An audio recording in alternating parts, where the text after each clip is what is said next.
Hola y bienvenidos a Homofilmus. La nueva recién estrenada del Reino del Planeta de los Simios nos abre todo un abanico de posibilidades sobre los cuales se puede ir trabajando a partir de la trilogía moderna de César que tuvimos la ocasión de disfrutar en este mismo canal. Nos ha dejado pues toda una serie de posibilidades para afrontar los conflictos que existen ahora entre unos simios que reinan todo el planeta desde el final de la guerra del planeta de los simios a unos humanos que han quedado un poco rezagados y que están sometidos por estos simios en este nuevo escenario, ¿no? Si queréis tener un poco de pincelada sobre, por un lado, cuáles son los aspectos científicos que se consultaron a la hora de implementar los nuevos personajes que aparecen en esta entrega del Reino del Planeta de los Simios, si queréis conocer todas las posibles opciones que se barajaron sobre hacia dónde tirar la historia después de la última entrega de César, o incluso pues si queréis tener un poco de curiosidades sobre los escenarios que salen representados y algunas de las escenas que se observan en esta película, pues no dudéis en quedaros porque hoy analizaremos aquí en profundidad con una review científica el Reino del Planeta de los Simios, dentro vídeo.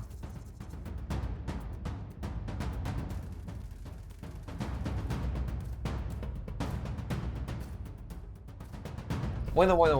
Después de haber compartido un poco las que fueron mis primeras impresiones de la película tras tener un primer visionado en el cine en sala IMAX que disfruté bastante, tenéis aquí debajo el enlace en la descripción del vídeo, pues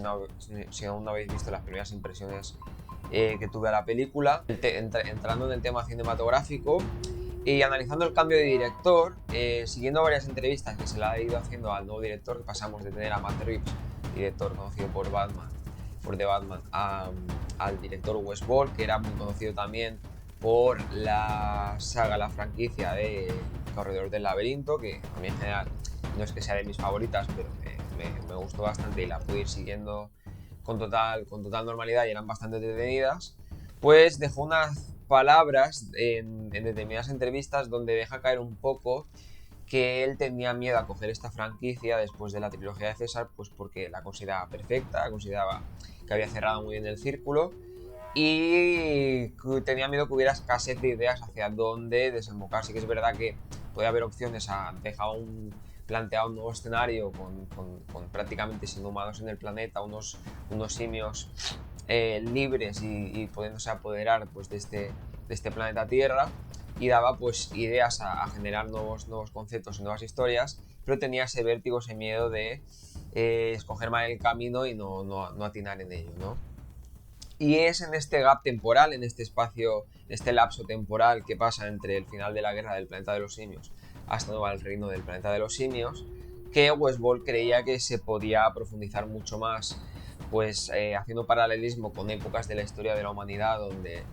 a lo largo de muchos años se han perdido hallazgos científicos importantes o hallazgos históricos importantes, y luego a los cientos de años se han acabado volviendo a descubrir y teniendo un impacto increíble en la evolución de la sociedad humana.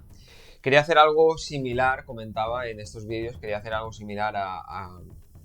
en el caso de los grandes simios como protagonistas, donde después de este gap temporal de la muerte de César hubiera como pues una serie de recursos olvidados, de tesoros científicos e históricos, tanto por humanos como por los grandes simios que habitaban en aquel momento, ¿no? Y que pudieran ser redescubiertos y potenciar un poco el auge de la comunidad de simios en esta nueva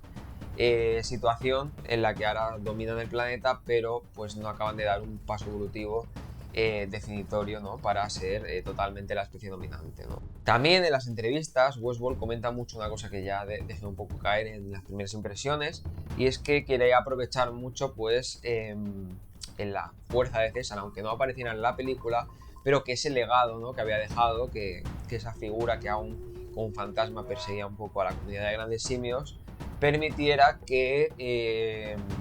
el auge de la nueva comunidad y todo girara en torno como una mitología, como a unas creencias, ¿no? Por ejemplo, cuando se va sacando todo el tema de lo del culto de los seguidores de César y las mentiras y verdades que hay sobre esto, y se va desarrollando a lo largo de la película con personajes como Raka o como el villano próximo César más adelante, ¿no?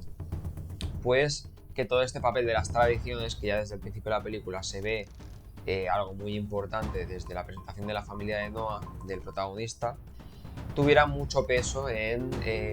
la historia y en lo que venga después de esta entrega en la franquicia de los simios. Riff Jaffa y Amanda Silver, que habían sido guionistas en las anteriores entregas, y aquí pues volvían a repetir un poco en este trabajo junto al director de Westworld, pues comentaban pues ese papel importante que tenía el legado de César y cómo se quisieron aprovechar simbolismos, sobre todo al principio de la película, ¿no? Con ese símbolo de la ventana de César como gran icono que acaba representando al culto que sigue a César generaciones después en los grandes simios. Tenía que respetarse mucho y tener un papel fundamental, ¿no? Pues ver un poco cómo...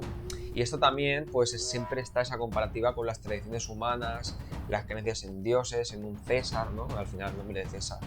viene un poco de aquí para nuestro protagonista de la anterior trilogía. Otra de las cosas importantes que comenta Westworld que le dieron interés en continuar la historia de la franquicia del planeta de los simios era pues definitivamente ver, ¿no? Si se podía un poco al final convivir humanos, grandes simios. Ya había pasado todo este conflicto de la guerra, ya se había aliviado, había pasado mucho tiempo desde todo el problema que generó el conflicto con Kova y el trato de los humanos a los grandes simios. Acaba siendo un punto muy importante y que Westworld también consideró que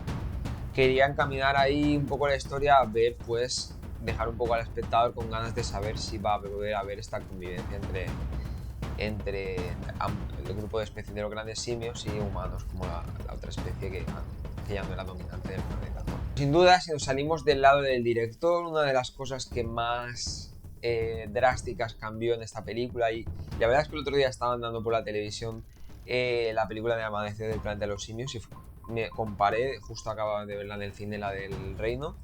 y era verdad esto de que, bueno, de que ha habido un avance tecnológico enorme en los efectos visuales de la película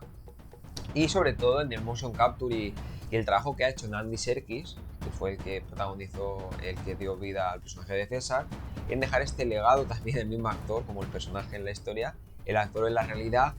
y ayudando pues en una escuela de actuación como grandes simios, como primates, de todos los actores que fueron participando, desde Owen Tick, que es el que da vida a Noah en esta película protagonista, hasta el resto de personajes que imitan como Raka también en el caso de Orangután, todos los actores que imitan a grandes simios, que representan a grandes simios, pero que diga, pues dejó este legado Andy Serkis ayudándolos un poco a cómo trabajar el motion capture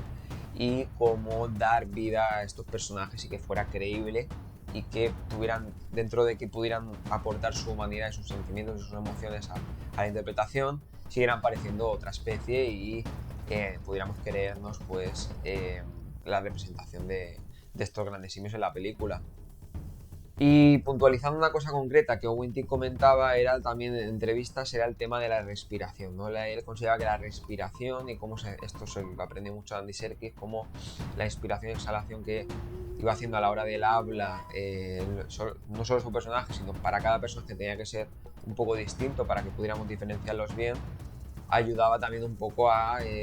contextualizarlo dentro de que era una especie diferente la que estábamos visualizando, ¿no? Solo os pido un momento ahora, si os gusta este contenido, este tipo de vídeos donde hablamos pues eso de conceptos cinematográficos de películas de ciencia ficción, tratamos pues los puntos más científicos, las curiosidades que hay detrás de bastidores y demás, no dudéis en apoyar el canal, ahora cuando más al principio se necesita pues este apoyo en base a suscripciones, likes, me gusta, activar la campanita si podéis, y nada, os dejo siguiendo ver el análisis científico de esta película. Una característica curiosa de la película que comentó el director Westworld era, por ejemplo, con el personaje de Anaya, es uno de los dos amigos que va acompañando a Noah en su viaje del clan de grandes simios de los que forman parte, y este personaje pues se va viendo cómo hace un gesto con el brazo a lo largo de la película, ¿no? Y parece ser que esto tenía mucho que ver, pues aprovechó un poco una idea improvisada que él tenía de pequeño de cómo se movía con un juguete constantemente cuando él era muy pequeño, y sacó esta idea en los rodajes y de alguna manera se improvisó, no la habían preparado ni la había planteado el director ni nada, y a lo largo de la película utilizó esta idea para ir representando al personaje con ese gesto del brazo, ¿no? Que fuera característico de Anaya, ¿no? Luego también se entrevistó al personaje que interpretaba al orangután, el personaje de Raka en la película, se entrevistó al actor y comentó que era interesante, por ejemplo, el hecho de que a lo largo de la película él tenía que representar un poco, tenía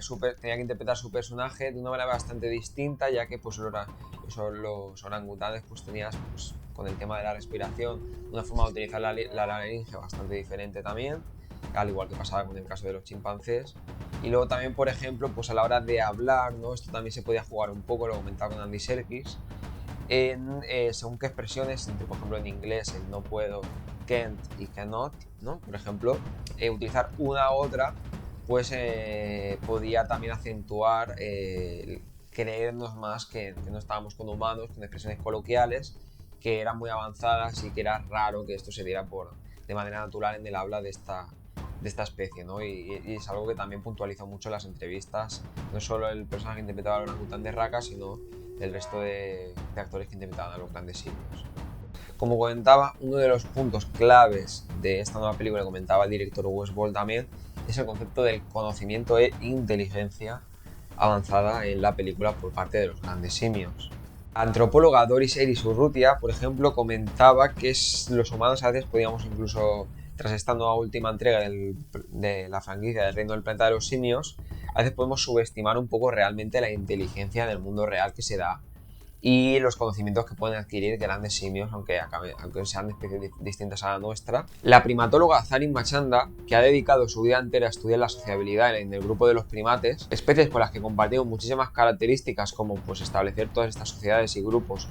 Desde el principio de la película, el personaje de Noah se nos ha ido presentando con diferentes clanes inteligentes de simios que comparten estos diferentes ritos y diferentes tradiciones, además de implementarnos pues, jerarquías de sociedades complejas en las películas. La primatóloga comenta que muchos de los juegos y muchas de las actividades que se hacen para potenciar y conocer el real conocimiento que tienen estas especies de grandes simios en la realidad, pues consiste en coger juegos adaptados pues, que se utilizarían para bebés humanos pues, que aún no han desarrollado todas estas capacidades cognitivas en muy temprana fase de vida y trasladarla a pruebas que puedan realizarse por estos grandes simios. Otra de las pruebas así más destacadas que se utilizan para conocer un poco el conocimiento y la inteligencia de estos grandes simios es lo que se conoce como la Mirror Self Recognition. Los humanos es una capacidad que tenemos de, bueno, cuando nos vemos a nosotros mismos en un espejo, somos capaces de reconocernos a nosotros mismos y de tener, pues, cierto comportamiento, ¿no? O cierta actitud que nos diferencia un poco de que seamos totalmente pasivos al hecho de que nos estamos viendo en ese momento a través del espejo, ¿no? Característica que se comparte con varios otros animales y que en grandes simios se han hecho determinados estudios porque existen diferencias entre unas especies y otras de grandes simios con respecto a esto. De humanos nos podemos reconocer y otros grandes simios como chimpancés, como orangutanes, como bonobos, pueden reconocerse en el espejo y tienen esta capacidad también compartida. Pero por ejemplo hay otros primates como el caso de los babuinos que no tienen esta capacidad, ¿no? Y un babuino, por ejemplo, normalmente cuando si se hace la prueba en que se le ve en un espejo para detectar a Mirror Self Recognition, pues lo que hacen es romper el espejo y considerar que aquel que hay al otro lado del espejo es un enemigo suyo y tienen que combatir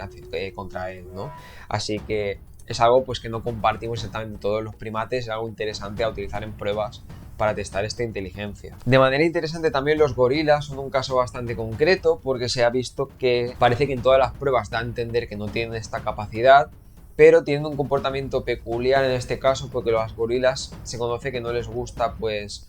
mirarse a ellos mismos y demás, y no es realmente que nos estén reconociendo, porque sí que es verdad que cuando se les hace la prueba miran como hacia otro lado, despistan la vista y no miran hacia el espejo. Esta actitud de como avergonzada o como realmente como de no querer verse o reconocerse dentro de la sociedad, más por esto que porque realmente no sean capaces de reconocer que lo que están viendo es a él mismo en el espejo, ¿no? Primatóloga Zarin Machanda también comenta que es muy importante testar bien estas pruebas porque, bueno, ¿qué es lo que le estamos preguntando un poco a los grandes simios? Luego un tema muy interesante que va apareciendo en todos los vídeos y en esta vuelve a tener un papel importante con todo lo que comenta de la articulación de los personajes como Raka el orangután, que es el concepto del lenguaje. Cuando comparamos con los humanos, nosotros tenemos un apartado del cerebro totalmente destinado, ¿no?, a la comprensión, al análisis y al procesamiento de este lenguaje, mientras que no es el caso pues, de los grandes simios, no tienen como un comportamiento totalmente enfocado en herramientas y en la gestión de este lenguaje, ¿no? Ejemplos concretos, por ejemplo, los chimpancés en cautividad se han visto que hay formas de hacerles entender oraciones simples en base a diferentes contextos y pruebas. Se les puede llegar a hacer entender una oración completa. A ver, que poco a poco, o sea, tampoco que el hecho de que se haya visto un caso de que se completa una oración, pues tiene sus límites. O sea, por ejemplo, leerle un libro entero y pretender que un chimpancé pueda acabar comprendiendo todo el desarrollo de toda esa trama sería prácticamente ahora mismo inviable, ¿no? Con las capacidades que ellos tienen, aunque sí que tienen pues ese mínimo nivel de comprensión que trabajando y a base de experimentos y de pruebas se puede ir detectando, pero milagros tampoco. Luego se van comentando con las entrevistas de Zarin y de Duke y de Hart de la Universidad de Duke, van dejando caer pues que con una especie se supone que se va viendo una especie de inteligencia general, ¿no? De que dentro de que hay unas capacidades limitadas pues hay ciertos puntos, como comentaba, del lenguaje y de la comprensión de la gramática. Otro sería, por ejemplo, la memoria, ¿no? Donde en varios tests, en varios experimentos también se ha visto un gran desarrollo de la memoria de estos grandes simios. El caso de la inteligencia emocional es complicado porque de momento no es fácilmente demostrable con pruebas o ensayos, aunque sugieren que, bueno, que sea una inteligencia general que liga determinadas capacidades como la memoria, el lenguaje, la comprensión gramatical y demás. También puede haber un apartado para esta inteligencia emocional, aunque pues eso no tiene aún ese peso de demostración que tiene el resto de ensayos que se han ido haciendo en chimpancé, en gorilas y otros grandes simios. Respecto a el reino del planeta de los simios, pero me pareció que aportaba un aire fresco. Creo que hay mucho avance, que tiene base sólida en cuanto a todo lo que se ha trabajado a nivel de los actores, en tecnológica y visual, que ayuda mucho a potenciar el mensaje con la ausencia del gran Andy Serkis en esta película, pero que no se acaba echando tanto de menos, sobre todo por todas esas referencias como el símbolo de la ventana, que a mí fue de lo que más me gustó cuando lo vi. Y la verdad es que es una película pues bastante disfrutona. Para mí no es la mejor de las 4 que he visto del momento desde el origen, pero me gustó bastante cuando la vi en sala IMAX. Con esto cierro un poco de momento el tema de la franquicia de los simios, y los siguientes vídeos pues pasaremos un poco al tema de las catástrofes naturales con los estrenos de Twister en verano. Ya tendré un vídeo, tendré un vídeo preparado con respecto a toda esta temática de los tornados, la climatología y cómo se integra en esta película, en mi opinión, porque al final no he entrado mucho en esta saga, así que será mi desnudo con respecto a la saga Twisters, con tanto la película antigua como esta nueva entrega que se estrenará en verano. No dudéis en suscribiros, darle like, apoyar a Mofilmus, al principio es cuando más se necesita, y activar la campanita, y nos iremos viendo pues en los nuevos vídeos que vengan en las próximas temáticas científicas y próximos estrenos, que aún hay unos cuantos interesantes este año. Un saludo.